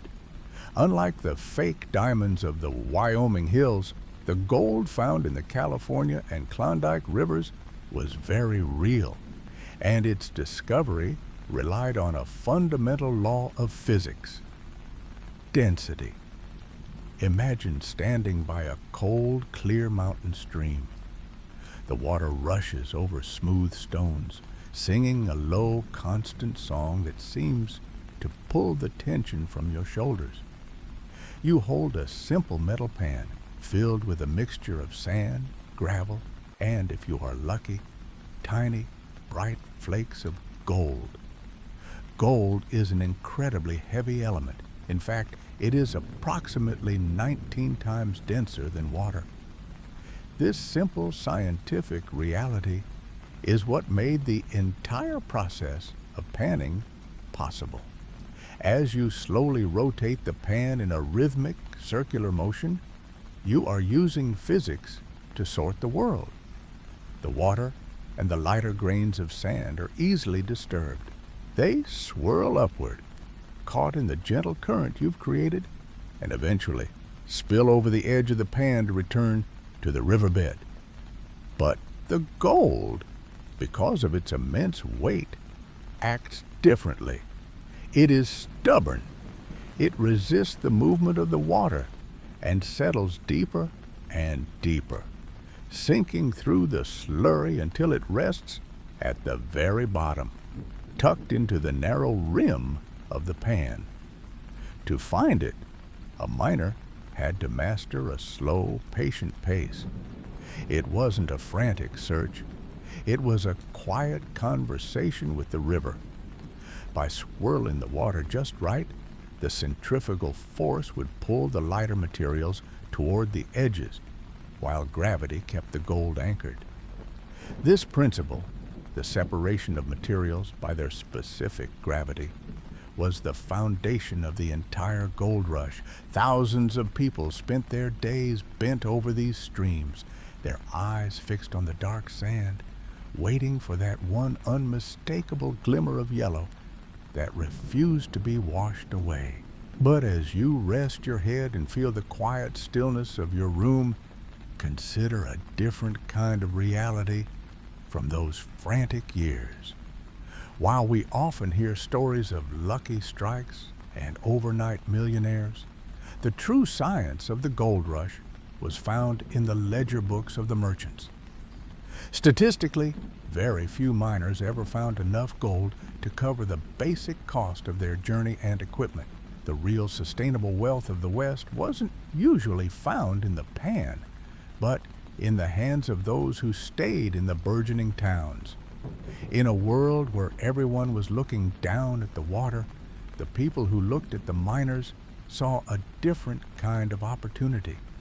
A single egg could cost the equivalent of $25 in today's money, and a simple iron shovel, essential for the work, was often sold at a markup of 1,000%. The miners who truly prospered were the ones who realized that it was far more profitable to mine the miners themselves than to mine the earth. They sold the tools, the heavy canvas tents, and the durable clothing that could withstand the abrasive grit of the river. This was the birth of a new kind of economy, one built on the practical needs of a growing population rather than the fleeting luck of a single find. As the fever of the gold rushes began to cool, the people who had come for a fortune began to realize they needed something more permanent than a tent or a bed of pine boughs. They needed homes that could withstand the wind and the snow of the high country. They looked to the vast forests that lined the mountains and valleys, seeing not just a landscape, but a source of shelter. The shift from searching for gold to building a life required a different set of skills and a new understanding of the materials provided by the earth. The image of the pioneer home is deeply etched into our minds, often taking the shape of sturdy logs stacked high against the sky. But the story of how those homes came to be is older and more international than many realize. As you settle deeper into your pillow, imagine the sound of an axe echoing through a quiet forest as the focus of the West shifted from the weight of the gold in the stream to the weight of the timber on the land. When we picture the American West, we often see a small, sturdy cabin made of rough-hewn logs, smoke curling gently from a stone chimney into a wide, purple sky. It is the quintessential image of the frontier, a symbol of independence and grit. But the log cabin, perhaps the most recognizable icon of the pioneer spirit, wasn't actually an American invention. It was a gift of engineering brought to the shores of North America much earlier, in the 1630s, by Finnish and Swedish immigrants. They settled in the Delaware Valley, bringing with them a deep ancestral knowledge of how to build with the vast forests of northern Europe. The beauty of the log cabin lay in its simple, honest physics. On the frontier, resources were often scarce, and specialized tools were a luxury. Perhaps the most significant hurdle for any builder was the nail. In the mid-1800s, nails were not mass-produced in the way we know today. They were hand-forged by blacksmiths, making them incredibly expensive and heavy to transport across thousands of miles of rugged terrain. To build a traditional frame house required thousands of these precious iron slivers, but a log cabin required none at all. The science of the cabin was found in the corners. By using a technique known as notching, cutting precise grooves into the ends of each timber, a builder could lock the logs together using nothing but gravity and friction. There were many styles: the saddle notch, the V-notch, and the intricate dovetail, which acted like a puzzle piece that tightened as the wood seasoned and settled over time. The sheer weight of the logs created a seal so formidable that it could withstand the tremors of the earth and the weight of heavy mountain snows. Between these logs, the pioneers would press a mixture of mud, clay, sand, and dry grass, a process called chinking. This acted as a natural form of insulation, creating a thermal mass that could stay cool in the blistering heat of a prairie summer and hold the warmth of a hearth long into a freezing winter night. It was a home born of the immediate environment, a shelter that grew directly out of the earth it sat upon. As you imagine yourself resting inside one of these thick-walled shelters, let your mind drift to the texture of the wood. Feel the safety of the heavy timber surrounding you, the walls nearly a foot thick, blocking out the noise of the world. The logs hold the faint, sweet scent of dried pine and the memory of the forest. Inside, the air is still and calm, a private sanctuary against the vastness of the plains. You are tucked away, sheltered from the elements that dictated so much of life in the 19th century. But even the sturdiest cabin was subject to the whims of the atmosphere, and for the people of the 1800s, the climate was a force far more powerful than any law or any gold strike. The very movement of people across the continent was often a response to the quiet, invisible shifts in the world's temperature, driven by events happening thousands of miles away. Take a slow, deep breath now, and let your mind drift away from the thick logs of the cabin and into the wide, open air outside. Imagine you are standing in the high desert just as the sun has dipped below the horizon. The air here is different. It's thin, crisp, and remarkably clear. It carries a gentle chill that feels refreshing against your skin, like a cool silk sheet. In this stillness, the stars seem to sit just a little bit closer to the earth, twinkling with the steady rhythmic light. There is no wind, only the profound silence of a landscape that stretches for hundreds of miles in every direction. In this quiet moment, it is easy to forget how much the atmosphere above us dictates the lives we lead below. We often think of the movement to the American West as a choice driven by a sense of adventure or a hunger for gold. But for many families in the early 1800s, the journey west was a necessity born of a global catastrophe they didn't even know it happened. In April of 1815, a volcano called Mount Tambora, located half a world away in Indonesia, erupted with a force so great it remains the most powerful volcanic event in recorded history. It sent a massive, invisible cloud of ash and sulfate aerosols high into the stratosphere, where it spread like a veil around the entire planet. The following year, 1816, became known as the Year Without a Summer. The sun struggled to pierce through the volcanic haze, and global temperatures plummeted. In the eastern United States, snow fell in the middle of June.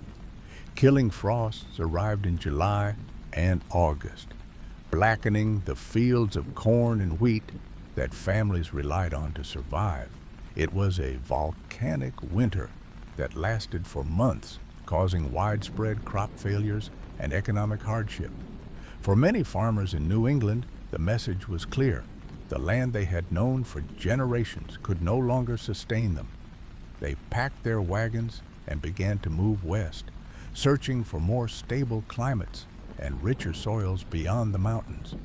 This climate-driven migration was one of the primary engines of westward expansion, pushing the frontier further and further toward the sunset. As you breathe in the cool night air of your imagination, consider how the environment shaped every aspect of these pioneers' lives. It wasn't just the grand events like volcanic winters, but the daily reality of the weather that decided where a town was built or where a trail was blazed. The westward movement was as much a biological and meteorological event as it was a political one. As these settlers moved, they established new communities across the plains and into the mountains. And as these small outposts grew into bustling frontier towns, they began to develop their own unique ways of maintaining order. While the climate was a vast, uncontrollable force of nature, the laws of a growing town were something the people could try to control, even if those laws occasionally took on a very strange and specific character of their own. As the dust settled on these new streets, the rules that governed them became just as colorful as the people who walked them. Imagine the sound of a distant hammer striking a nail, the rhythmic thud echoing through the dry, still air of a growing frontier town. As these settlements took root, the people within them sought a sense of predictability and safety. They began to draft rules, ordinances that were often as unique and rugged as the landscape itself.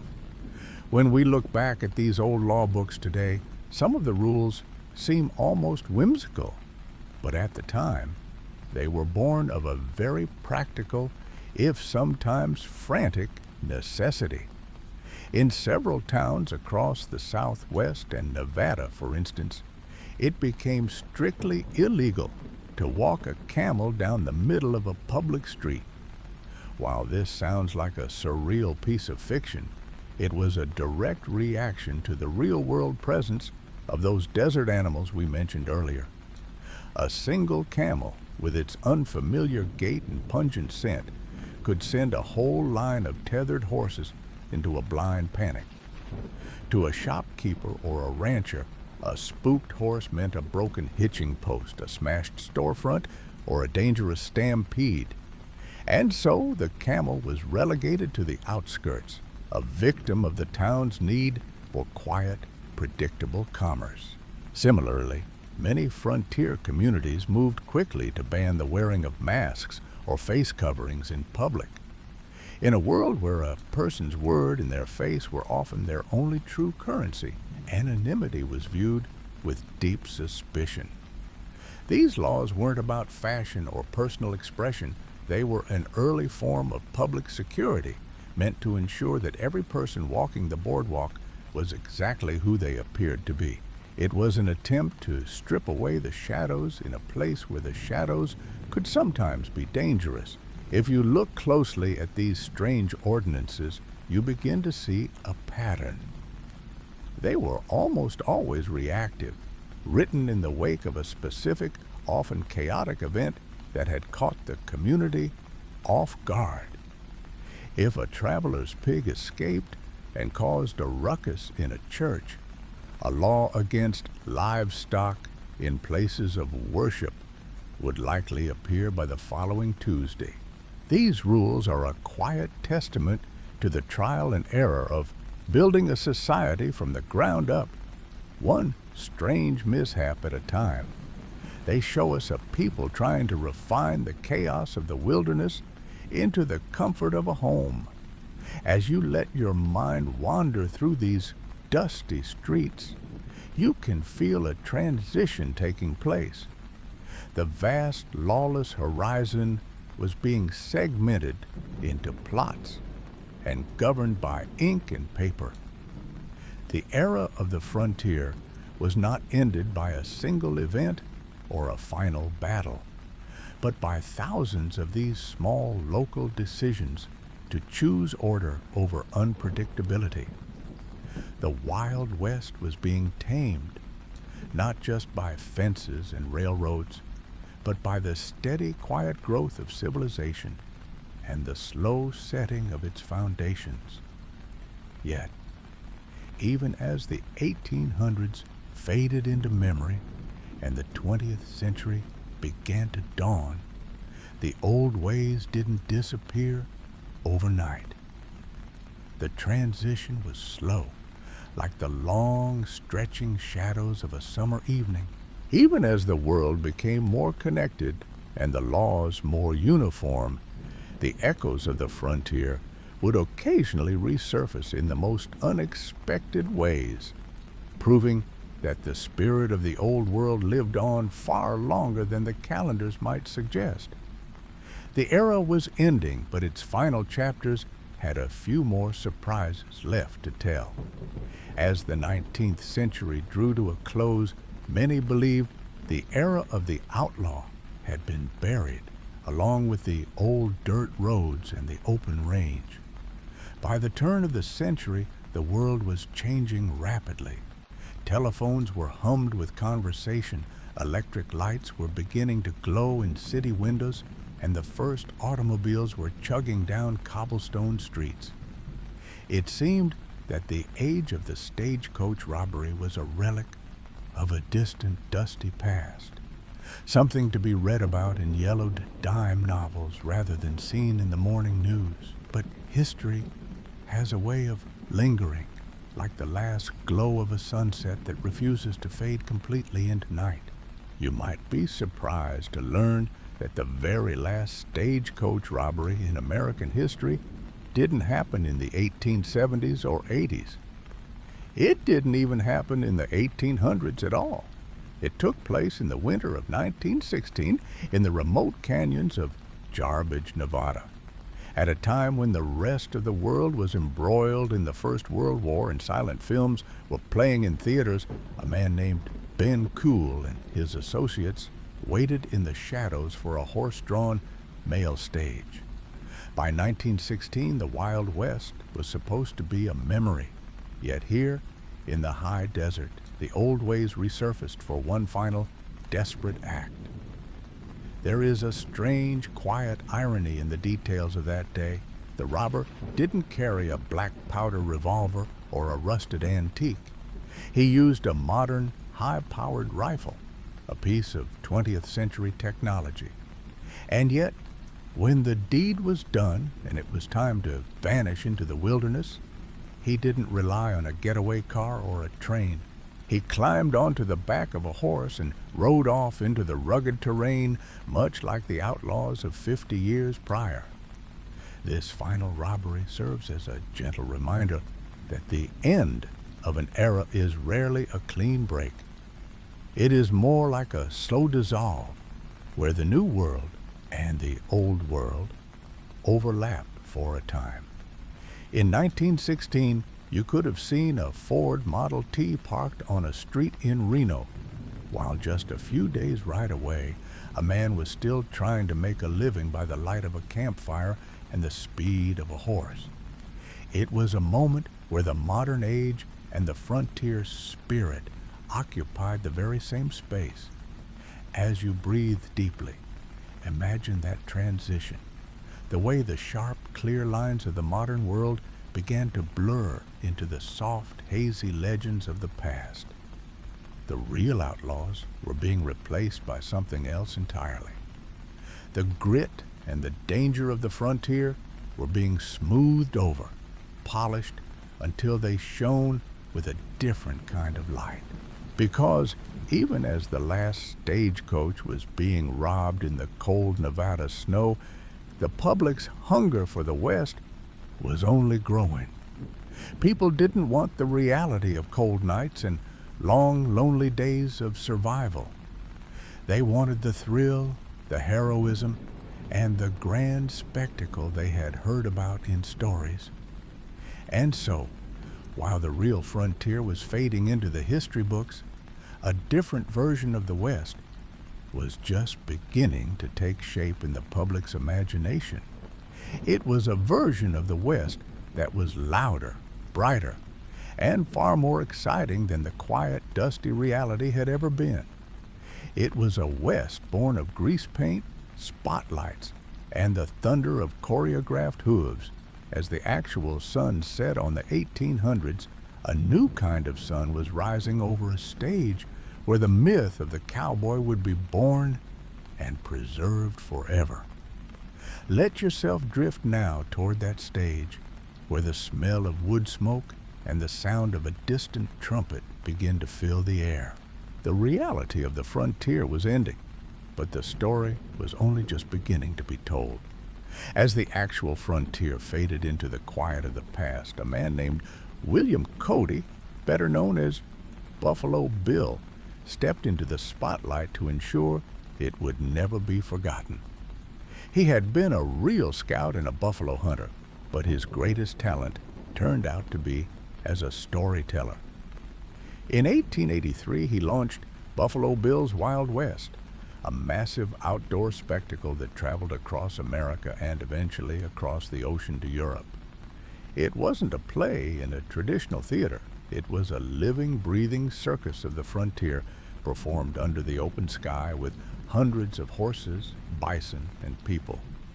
When we close our eyes today and think of the Old West, many of the images that appear in our minds aren't actually from historical records, but from the choreography of Cody's show. The dramatic stagecoach ambushes, the incredible displays of trick shooting, and the grand sweeping battles were all designed for entertainment. This was the birth of the Western myth, a version of history that was polished for the stage and presented as absolute truth. It was a highly successful marketing campaign that convinced the world that the West was a place of constant action and heroism. In reality, the life of a settler or a cowboy was often defined by long, quiet days of repetitive labor and the slow passage of time. But the show gave the public the excitement they craved. Perhaps the most poignant part of this grand spectacle was the presence of those who had truly lived through the era's most difficult transitions. Sitting Bull, the legendary Hunk Papa Lakota leader, actually joined the show for a season in 1885. To the crowds in cities like New York and London, he was a living symbol of a bygone era, a figure of immense curiosity. But for Sitting Bull himself, the show was a practical means of survival. He used the money he earned from his performances and from selling his autograph to provide for his people back on the reservation, who were struggling with poverty and hunger. It is a quiet, somber thought to imagine this great leader performing a version of his own history to ensure his community could eat. The show gave the world a version of the West that was vibrant, loud, and full of color. It made the cowboy a global icon of freedom and adventure.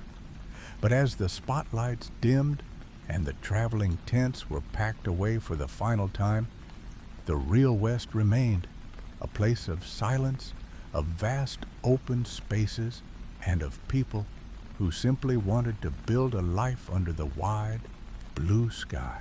Take a slow, deep breath now. Feel the weight of your limbs as they sink into the softness of your bed. The echoes of the cheering crowds and the thundering hooves of the Wild West show are beginning to fade away, leaving only the stillness of the night. We are moving past the legends and the myths, back to the simple, quiet truth of the land itself. The sun is beginning to dip below the horizon of the Great Plains, casting long, peaceful shadows over the grass. As we move into our final thoughts, let the stories of the past drift away, leaving you in the calm of the present moment. As the last echoes of those grand traveling shows fade away, we find ourselves standing in the true silence of the frontier. The spotlights have gone dark, the canvas tents have been folded, and the myth gives way to a much deeper, more peaceful reality. When we look past the cinematic duels and the high-speed chases, we find that the American West was not defined by its violence, but by its profound quiet. It was a landscape of immense patience. The historical reality is that the vast majority of people who lived in this era never saw a gunfight or witnessed a bank robbery. Instead, their lives were measured by the slow, steady rhythm of the seasons. The true story of the West is found in the soft sound of a plow turning over the earth, the rhythmic creak of a wagon wheel, and the low murmur of voices around a kitchen table in a sod house. It was a life of survival, and perhaps more importantly, a life of community. In a place where the nearest neighbor might be miles away, cooperation wasn't just a choice, it was a scientific necessity for survival. People relied on one another for everything from raising a barn to sharing limited water supplies during a drought. Statistically, the frontier was often a place of surprising social cohesion. While the movies tell us it was every man for himself, the records show a different picture, one of mutual aid societies, shared labor, and the slow, deliberate construction of schools and libraries. The wildness of the West was often just the sheer scale of the nature surrounding the people, a nature that demanded respect and a quiet, persistent strength. Now, imagine that vast landscape stretching out before you under the first light of the moon.